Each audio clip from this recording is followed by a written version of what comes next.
Today we're talking about how to avoid text messages being filtered, and the goal of today's call is it's relevant no matter what platform you're on, whether you're using your CRM or you're using like a third-party texting platform that integrates with the CRM for drip texting.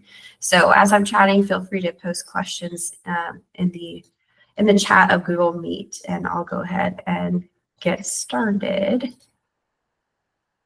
And let's go, and let me go into present as well. Alrighty. So first up, and bear with me, I'm multitasking here. First up, depending on what platform you're in, it's going to look different. It's going to be called different. The screenshots I'm sharing are from Follow a Boss, but the principles apply. So this is like 101 if you haven't done it already. Follow Boss calls it the business registration. Other platforms call it like A2P registration. But in order to text, you first have to get approved. So unless you get approval, every single text message is going to get filtered, and that platform you're using is going to make it very clear. You're going to get like alerts, and there's going to be a pop-up somewhere saying your text messages aren't being sent because you're not approved. So the easiest way to do that is just click the pop-up or go to your business registration section or the A2P registration. So I guess my first question is, you can just put in the chat or unmute. Is anyone here not approved or has not done the registration on whatever platform you're on? Or is everyone good there? Everyone's good there. Okay. If you're not, the crux that people usually get hung up on is the website and the opt-in consent. So if you don't have a website that has opt-in consent, the easiest workaround, if your website doesn't have it, or if you contact your website provider and they say, sorry, we can't do it, or whatever reason, is you can create a website through Wix, and that's sort of the workarounds.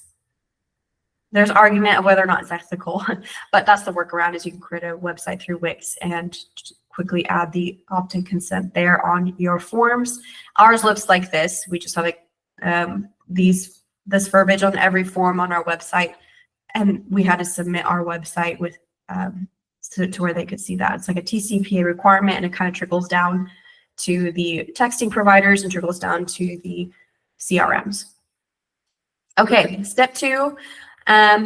Whether or not you're already texting or you're starting from scratch, if you are experiencing issues with any sort of filtering or starting to see signs of that, only send like 5 texts a day, and only send it to clients you're working with or people who are expecting to receive text messages from you. So don't send it to, definitely don't send to cold people, not expecting it to receive text messages from you. This is what I did when I started getting text messages filtered. And I sent that, and I did that for several days. I did for about a week. And then I would gradually increase to 10 a day for a week, 15 a day for a week, and 20 a day for a week. I never do large volumes, never do it to cold or stale leads. I always kept it in the realm of leads that were clients first, then my hots, then my warms, then my colds, but and my new incoming leads that were opt-ins. But I never went to old stale leads.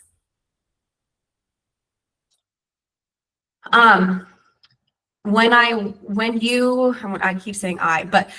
you send text messages to people, even if you are sending text to people that you would most likely respond, that are expecting to receive a message, don't send the same text message. Mobile carriers will pick up on the fact that you are sending the same text message and you're doing copy paste. They'll see that it's the exact same words, and they'll start to flag you.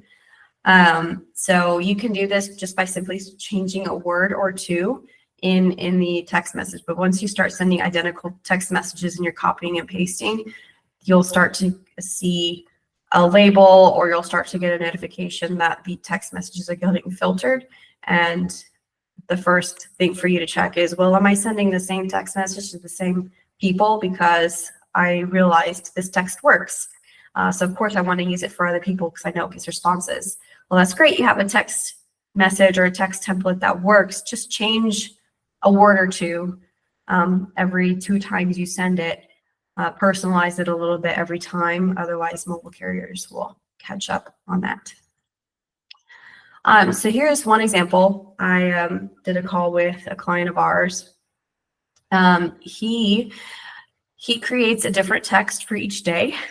He used a text message that was working well, but then he created a variation for every day, and he eventually offloaded it to his virtual assistant. He no longer does this, but I want to emphasize again that he's not texting cold leads. I put that in bold and in all red.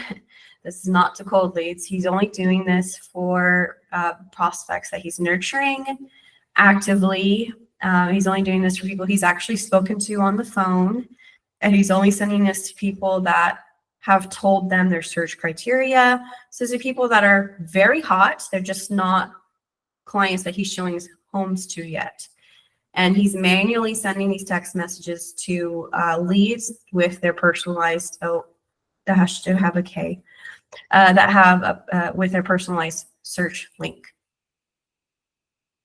So he used ChatGPT to help him because he's obviously not manually creating 31 text templates.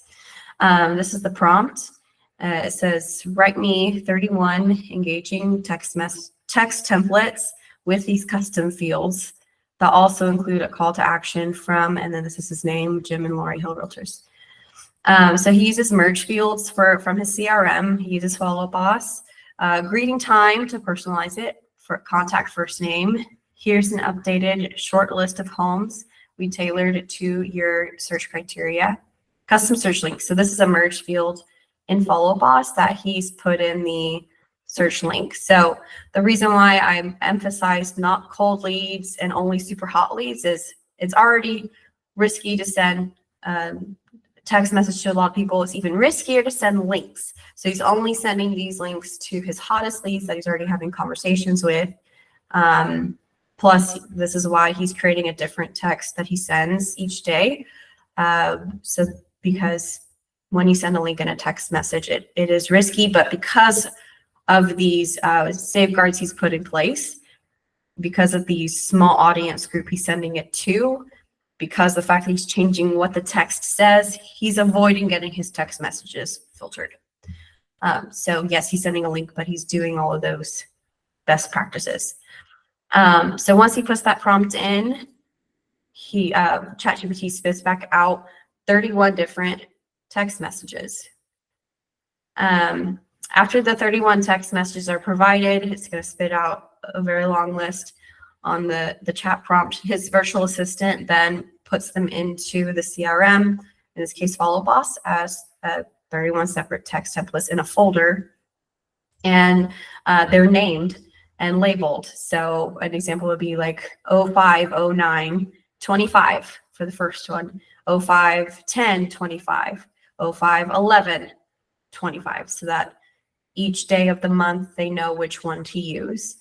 When the virtual assistant logs in, they know which one to use for each day. So there's no confusion of which text template to use. Does that make sense so far?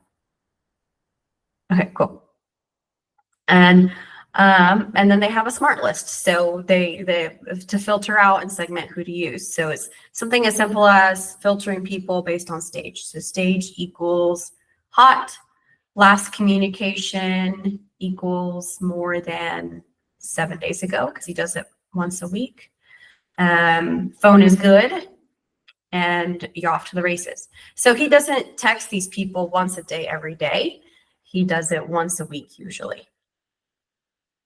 So the list is usually short. He's not texting everyone every day. He just has a different text template to send every day so that the mobile carriers don't pick up on the fact that he's sending a similar text to people.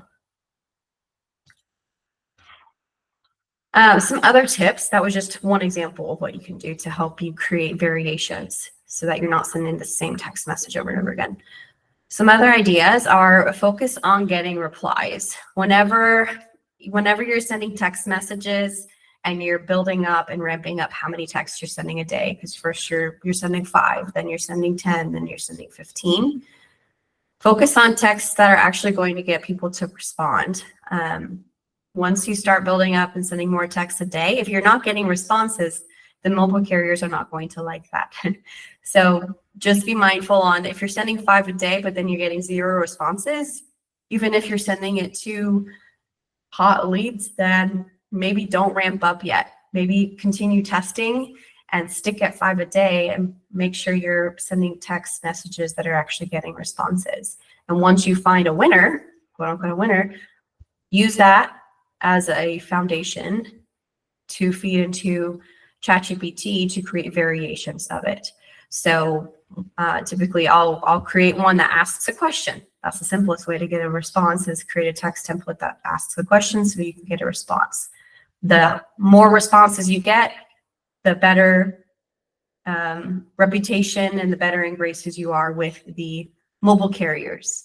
You're in like this constant tug of war or battle with these mobile carriers to be in good graces because you're a business. And the whole point of all of these regulations that TCPA and these mobile carriers have put in place is to prevent scammers, which is a good thing. It just makes our jobs a bit harder, but you don't like being on the receiving end of scammers.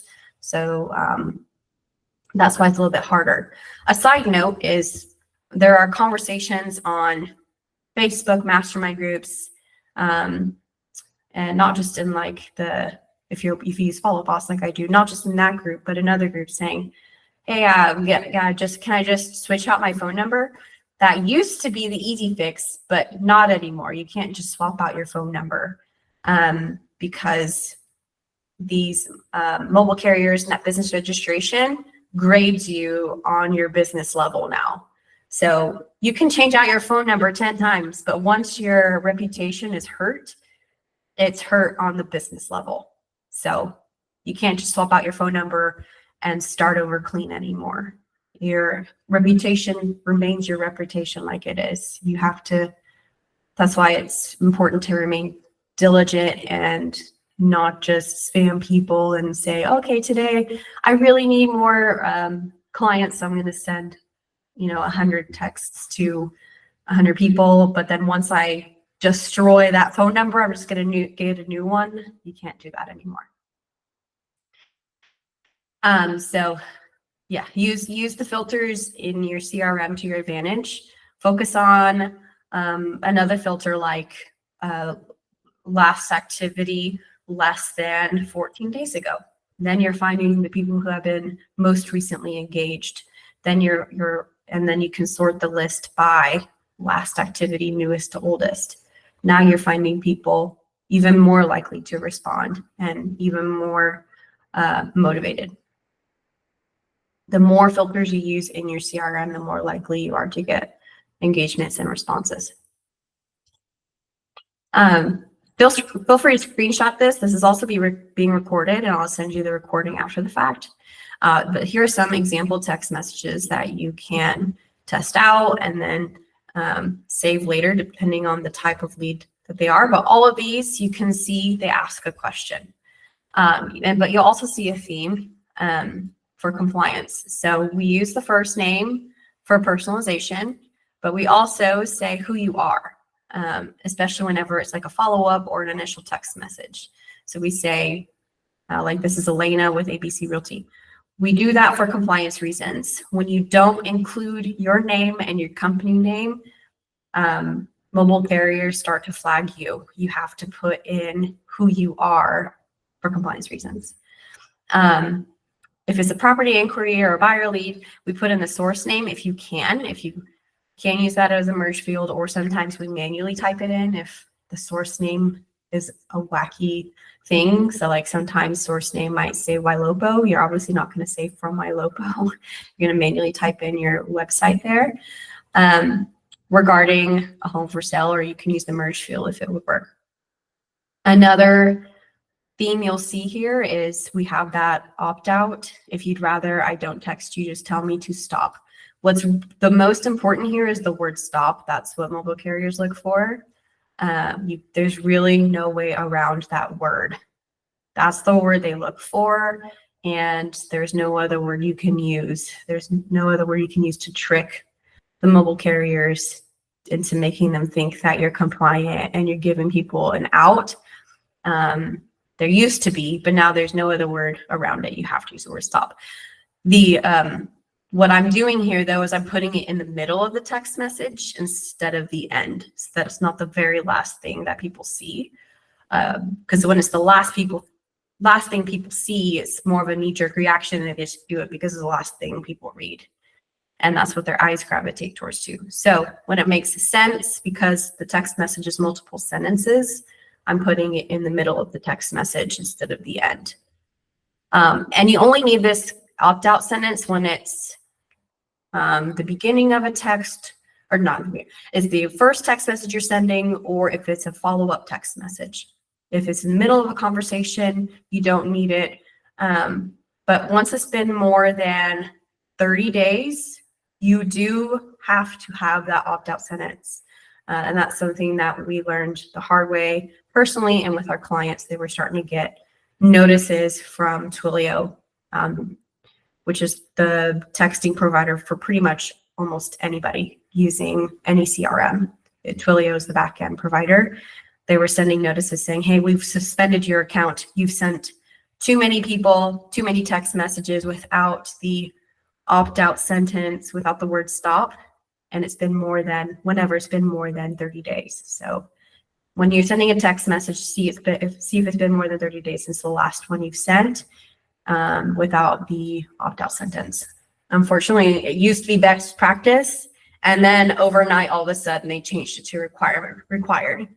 And they still have not updated their documentation. So I asked them, where's the documentation? And they said, oh, we don't have that anywhere. So I'm like, okay, thanks. Thank you for not having that anywhere to provide to people, to prove to them it's required. So I just have email threads with them saying that, oh, we require it, or else we suspend your accounts. And it's really hard to get your account unsuspended or just lifted. So better to do it here than try to battle getting your account live again. And then asking the question, that's how you get the response. Would it be helpful if I sent you more details about the home or similar options? So people love to be helped. They love to know what's in it for them.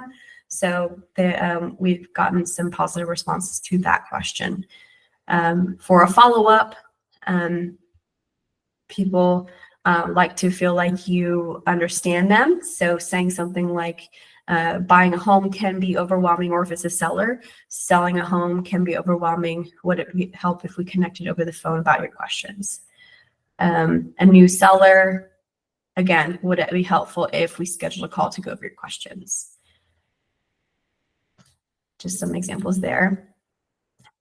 So like I mentioned, with the Twilio requirements, you always need to include your name and your team name or your brokerage in every text message.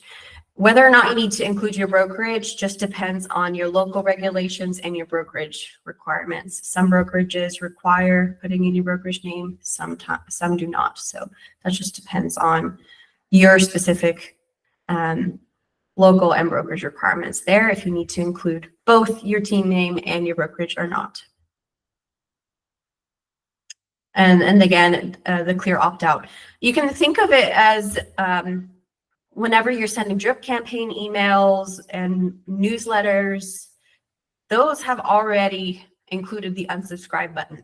So this is no different now with sending text messages, which are also marketing, where the text world is now just following the same practice of emailing, of letting the consumer know their right to opt out.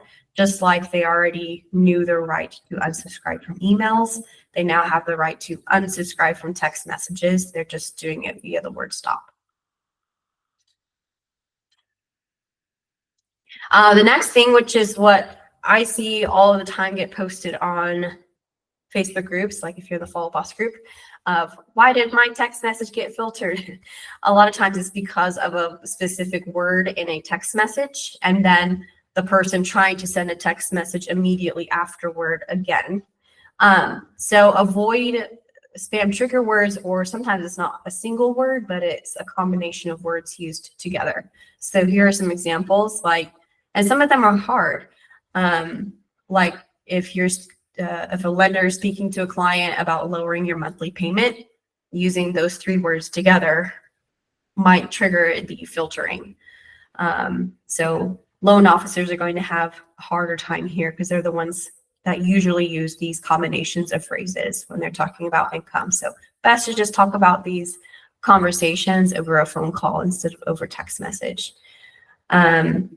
Limited opportunity, lower your interest rate, all of those more often are talked to with a loan officer.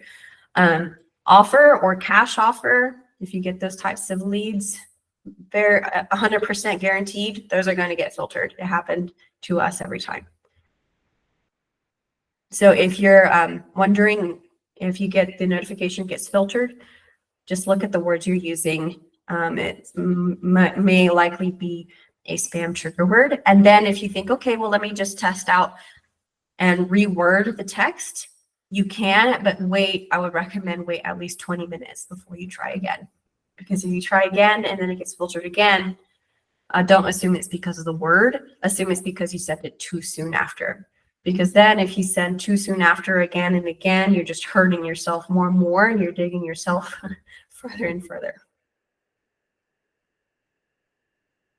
And like I mentioned, all of these best practices apply to both manually sent text messages and drip text messages. So when you send drip text messages, only drip opt-in leads, never bulk text, never mass apply text leads. If you do ever bulk text leads, because I know some people's strategies are to invite people to events, for example, if you're inviting your sphere or your past clients, that's fine, but literally only bulk text leads for those reasons, only mass text leads through platforms that allow you to do so if you're inviting past clients or sphere.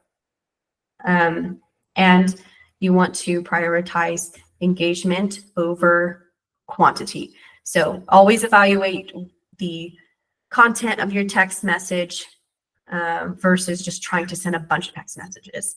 So whenever you're, I recommend slowing down, send 5 a day, evaluate the performance of that text. Did you actually get any replies versus trying to just send 100 and hoping you get 1 reply. I wanted to share this QR code, no registration required if you're looking for ideas. I shared a few live on the call, but if you're looking for more, you can scan this and you'll get a ton of different ideas. I've organized them into a Google Drive folders, and they're organized into lead type and as well as like lead status. So like new lead type, nurture, lead type, and then beyond. So feel free to use those as examples and ideas. I'm gonna then I'll have one more slide to share. And while I do, if anyone has any follow-up questions, feel free to post it in the chat. If anyone has not worked with us, feel free to scan this QR code. We offer services for drip texting for those who are looking for help with drip texting, or they want to automate their text messages, but they want to get out of spam jail or texting jail. This is a constant battle we're always facing. Like I mentioned, Twilio is just like always changing the rules. TCPA is changing the rules. It's like both of them are always changing the rules. And like I mentioned, Twilio will just randomly email us one day and we'll ask for documentation on it. And they don't even have documentation on it. We say, okay, cool, thanks for changing the rules and not even providing any proper documentation. But we are very fortunate to be partnered with some amazing platforms who will go to bat for us and will argue with us to say, no, we're not doing this. Reverse what you just did. This conflicts with what you did with another client. And here is the proof. Like, you didn't enforce this rule with them, but you enforced it with them. So no, reverse what you did. And they say, okay, fine. So it's fun. But that's what we're here for. So if you're looking for help and we've never had the opportunity to work with us and you're curious to learn more, feel free to scan that QR code. Otherwise, I will be posting or emailing this recording I don't see any questions posted in the chat, but if anyone has any questions before we go, feel free to post in the chat or unmute. Guys, okay, yeah, I see Isabel. I think you are raising your hand. How can I help? Can you unmute, or you can just post in the Yes, I just have a quick question. Do you also work with like other CRMs besides Follow Up Us? Besides Follow Up Us, do you do like Lofty as well? No, not at this time, just Follow Boss. Our goal is, but at the end of 2025, we will decide on a second CRM, but adding a CRM is a big lift. So we will decide on a second one, and it'll be at the end of this year. Okay, thank you. And thank you for asking. Sure. But that does remind me that our texts are available on Etsy. So if you wanted to purchase them, because you don't use Follow Boss, I'll put that link in the chat here. There we go. So that's our shop, if you don't use them. Alrighty. Well, thank you all for joining. Like I mentioned, I will email this recording out, and I'll also include in the email a link to the Google Drive in case you didn't have a chance to scan that QR code. Otherwise, take care. Hope you all found some value in this. I appreciate you all taking time out of your busy schedule to join this call for about 30 minutes. Thank you.